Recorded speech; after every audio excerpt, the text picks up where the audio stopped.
Okay, so let's get right into our first loan review of the day. This was an FHA loan with a self-employed borrower using, of course, 2 years of tax returns. And some of the figures here are not exact, but they'll be close enough to get the point across. So in both years, the borrower had net income of about $80,000. And when the file got into underwriting, the underwriter noticed that in the first year, they had bought a vehicle and had been able to take a large amount of depreciation on that vehicle of $30,000 in the first year. And therefore determined the income had dropped more than 20%. And the file now required a manual underwrite, which it didn't qualify for because the ratios were too high to go manually underwritten, but they had received automated underwriting approval.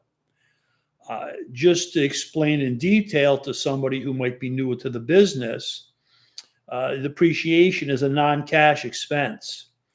It is typically added back to the net income to determine how much qualifying income a borrower has.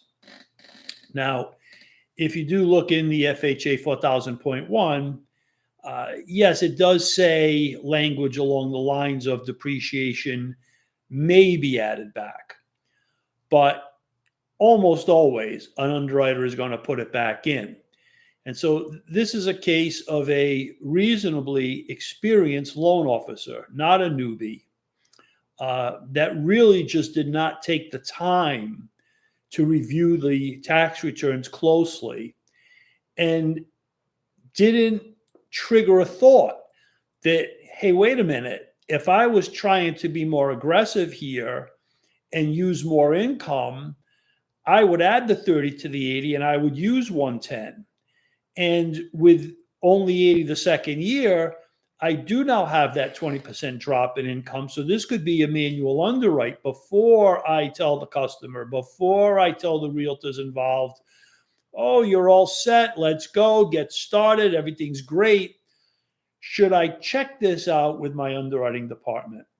And I see so many more of these mistakes today than we had even 5 years ago because people are working remotely, and especially new loan officers working remotely.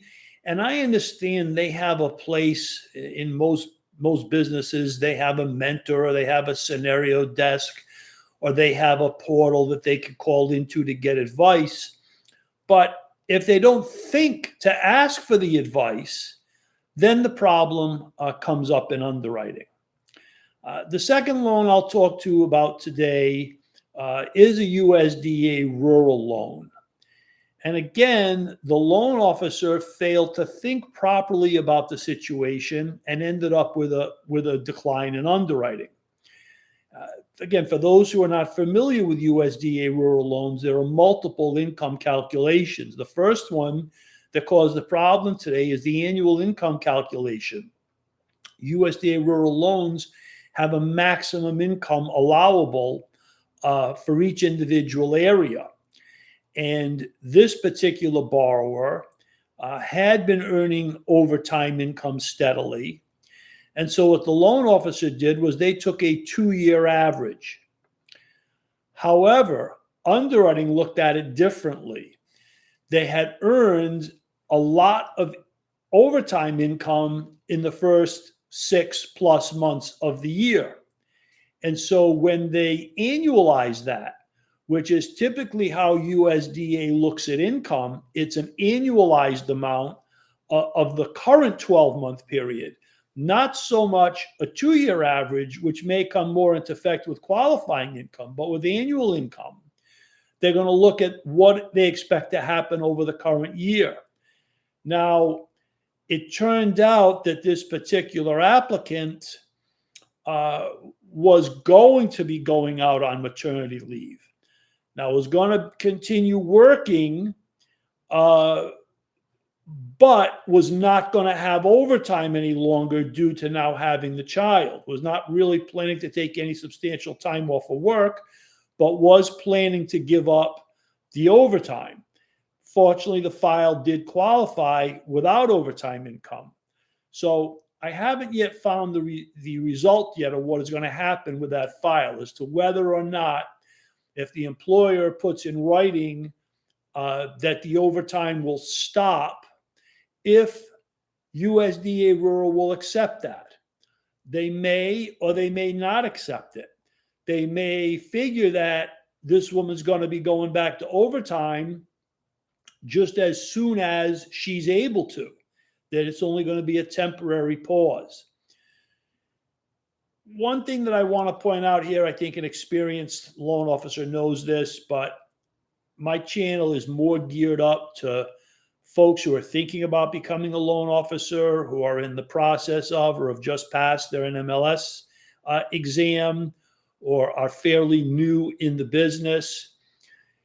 You can have the exact same fact pattern, and if you submit that fact pattern into underwriting to get their opinion before you originate the loan, you may be able to get underwriting to say they'll go with it. Whereas if you send that same fact pattern in and you haven't checked it out with underwriting ahead of time, they're like detectives. And when they find something that wasn't disclosed to them, they immediately switch into a different thought mode, that here you were trying to hide something from them, even if you weren't trying to hide it.